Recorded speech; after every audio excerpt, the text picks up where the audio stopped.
Okay, hello. I want to talk today a little bit about selling and how to sell and sales in general. So, I think that selling is probably one of the most important skills that you can learn. And pretty much everybody should go through a high powered sales job at one time in their life. This is a lot to ask of people. And I realize that this might come off as a surprise. And I don't generally recommend this kind of thing.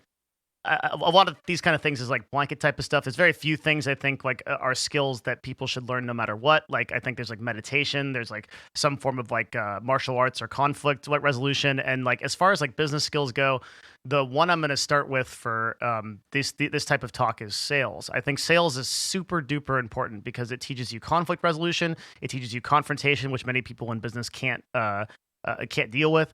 It teaches you how to write. It teaches you how to develop conversations with people, especially people you may not have rapport with.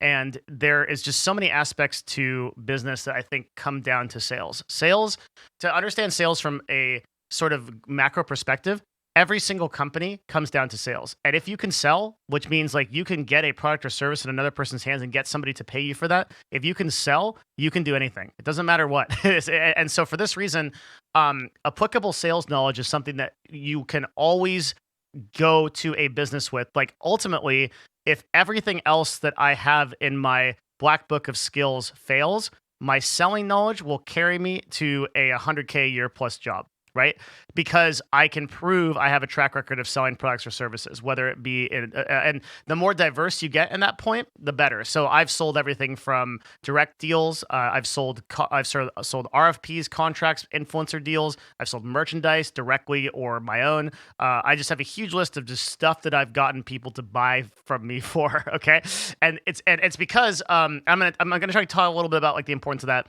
and also give you guys some techniques about like how to be better salespeople in this talk. So first of all, the very first sales position that I ever worked was for a bank security company. It was basically a glorified version of Google. You could use to Google, you could use the search engine, and you could look at like semi background level checks on potential clients that you were going to operate with as a high level. So if you're Bank of America, for example, and you want to find out how much of a risk this person is, then this would be like sort of a risk assessment that would try to find out as much information that's sort of publicly and semi privately available about this person to assess if they are a good potential client for a degree of high level transactions at a bank. And this would prevent like a lot of risk related expenses, and was particularly relevant to like risk departments or fraud departments of various banks. So I would call 50 people on the phone every day with a script, looking for credit unions, looking for banks, looking for VPs at different levels, however high level I could get.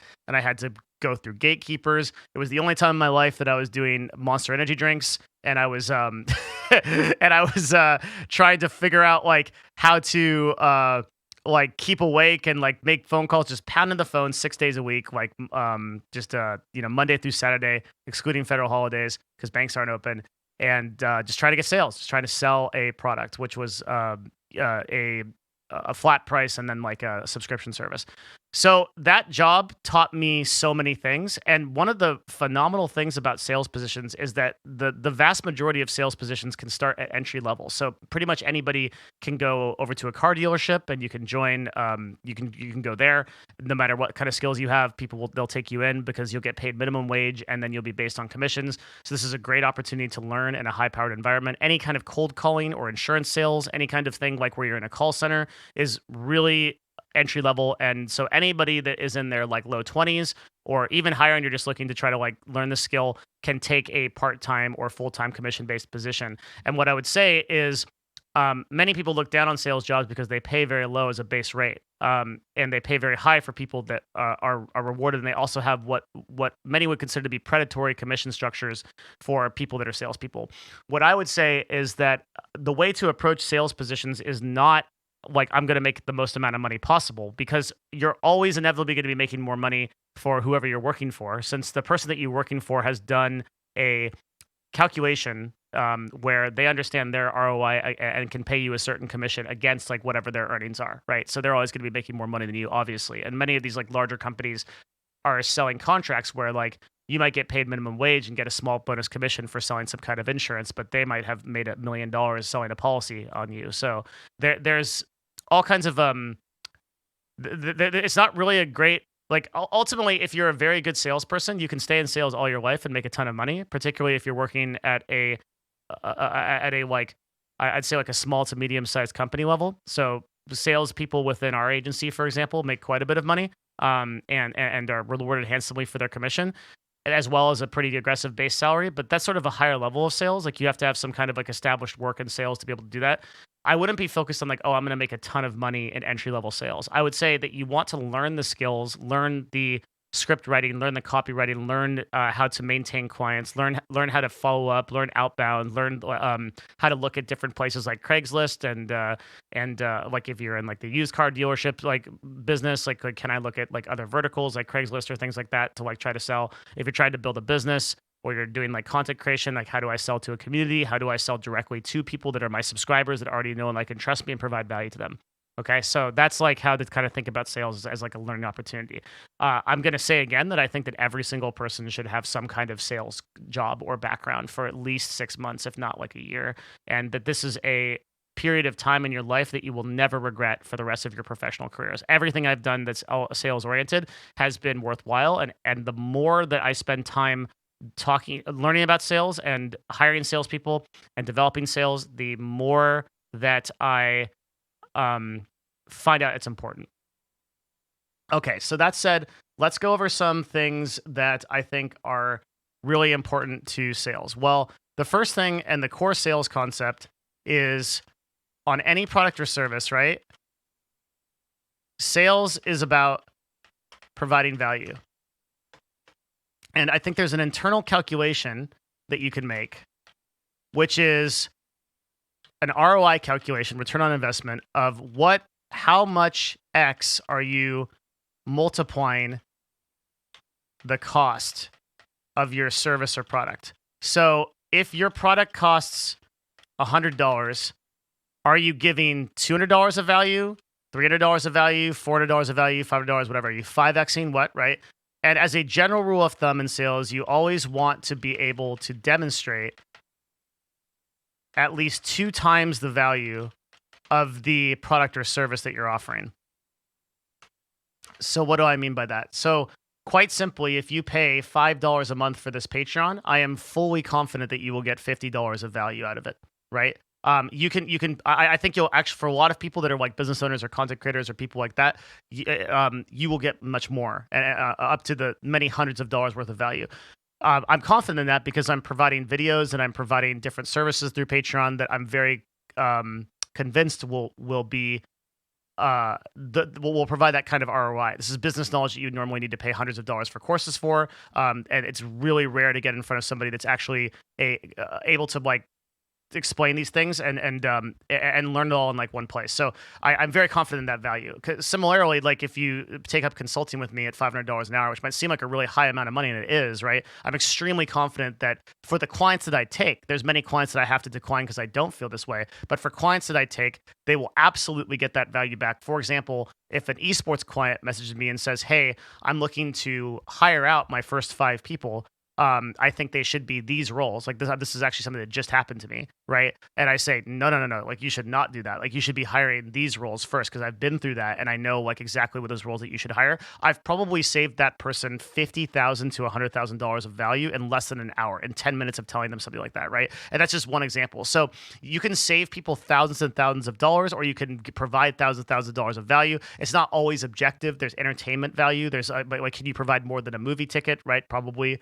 There's different ways to calculate this value, but I always start my core sales concepts with internal evaluation of ROI. And if I'm not confident, this is a really important part. If I am not confident that I can scale the ROI return of my service or product, then I do not sell that product. So I'm going to repeat that because it's very important.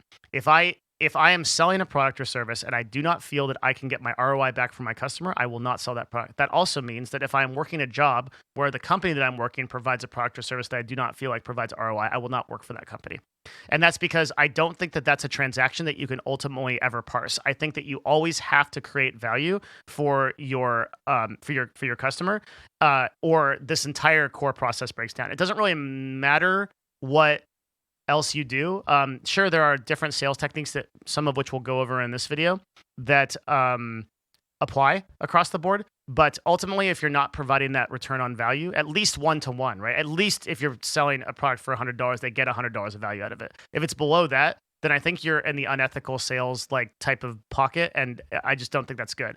There's some people that there's a lot of people that are there, right, that are selling things that aren't worth their value. But I'm telling you, if you're going to build a business, or you're going to create, or you're going to do anything, then providing ROI on the basis of like what you're multiplying and thinking of things in that way is the proper way to go. You will always make more money, and you will always be more successful in the end if you think that way.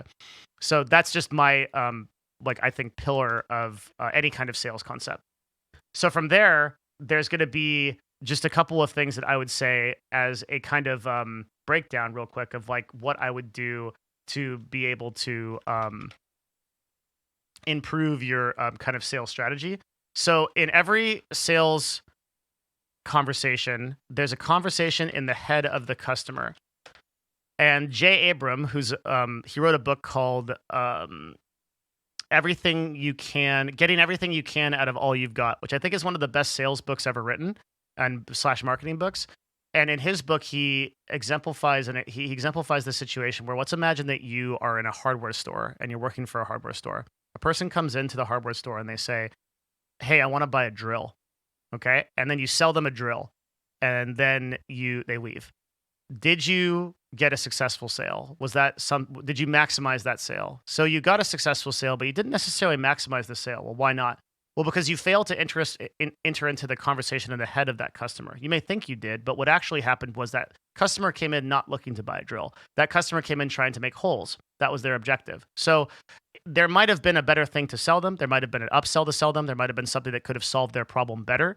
And entering into the conversation in the head of the customer, the conversation that they're having internally about what they want to do and why they're in that store, why they're buying that thing, is the first step of being a successful salesperson. So if you if you are a car dealer and somebody comes in, there are all kinds of questions and conversations going on in that person's head. Do I want an SUV versus a sedan? Do I want a car that goes zippy and impresses my friends, or do I kind of want something more economical because that's a stage that I'm in my life? Do I want something that really that is reliable, or do I not care about that and I'm okay, fixing an Audi at 50,000 miles? These are all questions that you can figure out by prospecting, which is the second part of a good salesperson.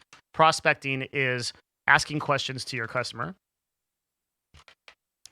usually first, and really finding out as much as you can what that person's internal conversation is and what their goals are before you ever do anything, before you ever sell anything. Because you might have one product or service you sell, and then your job is to determine if that product or service is correct for that person. Or you might have multiple products and services to sell, and then your job is to determine if all of those are appropriate and which one is most appropriate for that person. Okay. So prospecting will help you get there, asking questions like, so what are you looking for today? What kind of, using the car dealership example, what kind of cars have you had in the past? What worked for you? What didn't, right? Why? What are the types of, what's the feeling you want when you're in a car? Are you going to be happy with feeling like you've really saved a lot of money? What's a great deal look like to you? Like, is there there's all kinds of questions that you can sort of ask, and you should have a repertoire of these questions ready for any kind of like sales position or thing that you're doing, right? This is the exact same if there's content creators here. Like, you should have conversations ready for like why people should subscribe to you or why people should pay for a service for you, right? Like, if I'm having conversations about Patreon and somebody asks me like, why should I pay $25 a month for your Patreon? I said, that's a great question, right? Well, there's a ton of different ways that I can provide value. Like, what are you looking for? Are you looking for business success? Are you looking for entrepreneurship? Are you looking for content creation? They may say something like, well, I'm in the field of pharmacology, and I'm just looking for like more information about how to advance that field. I'm like, well, I don't provide that service, right? That's not something that I do, and that wouldn't be a sale, and I'd be totally okay walking away from that because I would know that I saved that person $25, and I didn't get that $25, but that's fine. That's not value that I can provide. But maybe somebody's an entrepreneur and they want to learn new strategies about how to grow their business, or maybe they're a content creator and want to learn more about the industry. And they say, yeah, I'm looking to grow my Twitch broadcast, or I started a business a couple of months ago and I'm looking to see how to take it to the next level. It's absolutely something I can provide. It's worth $25 to you, right? And I would explain why. Say, look, yeah, of course. So we put videos up all the time and do all kinds of conversations and have guests on and have a mastermind chat where we talk about different aspects of like business creation, and I think that would be really beneficial to you. You should give it a shot, right? So having that, being able to enter into that conversation and understand the value is really important. And then I'd say so after you prospect, you should have research slash ready for common questions, because you're going to find that the majority of the questions that come up are going to be ones that are typically repeated by most consumers. These will be the same concerns every time somebody buys a car or sells or buys a particular product or service or something like that. They'll have similar questions, and you'll be prepared and answer those in a competent way that you can practice in front of a mirror or something like that. And then I'd say, just in the context of all this,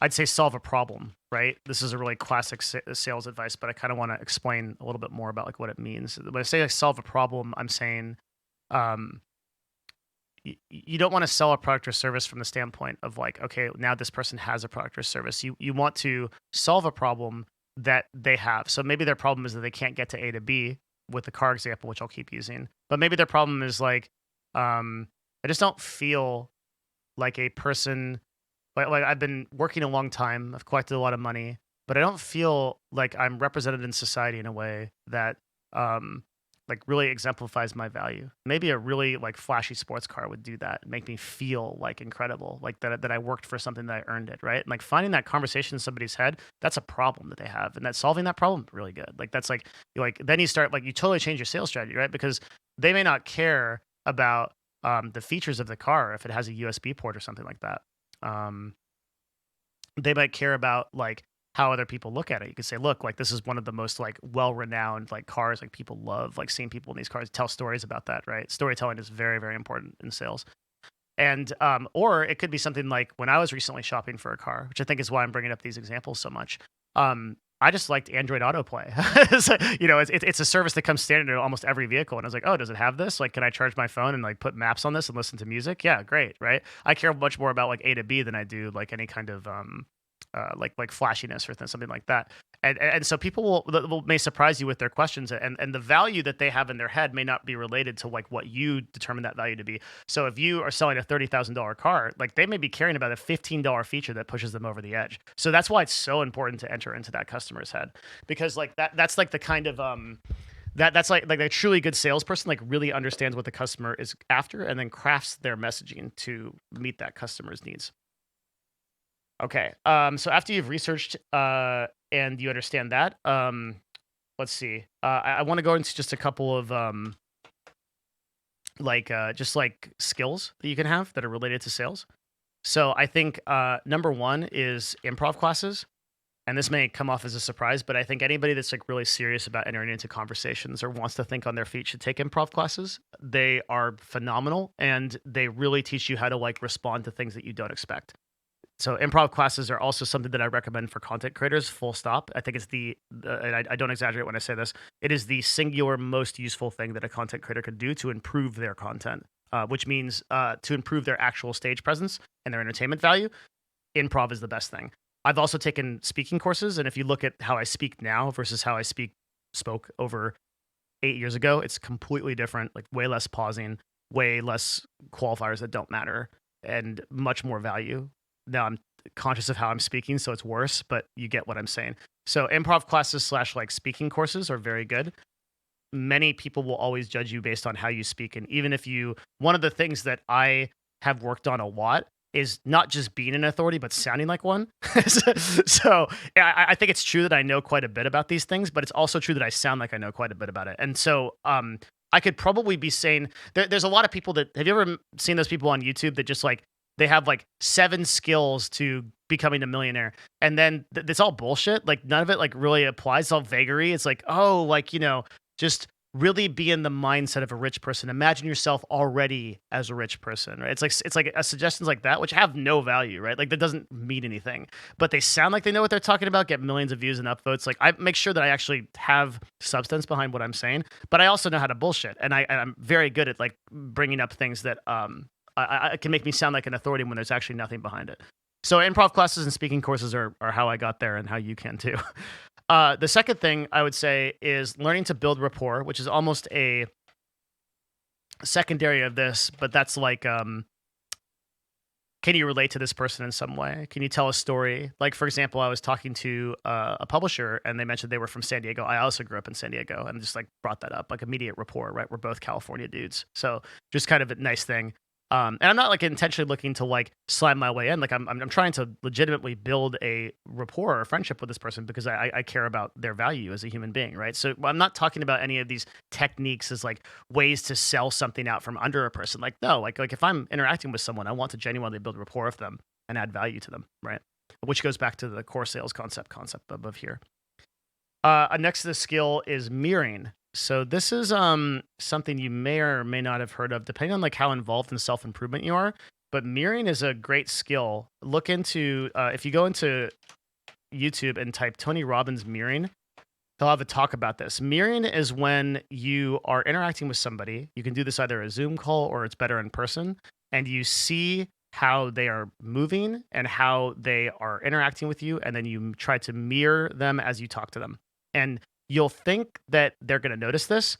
In all my history of mirroring, nobody's ever noticed, and nobody's ever brought it up. Even people who are skilled at the process of mirroring will not know. So the idea is if somebody is sitting and their arms are crossed and they're like, I don't know what I want to buy. I've been to 7 dealerships today. I got treated really badly, and I just like, I don't even know. I don't even know why I'm here, right?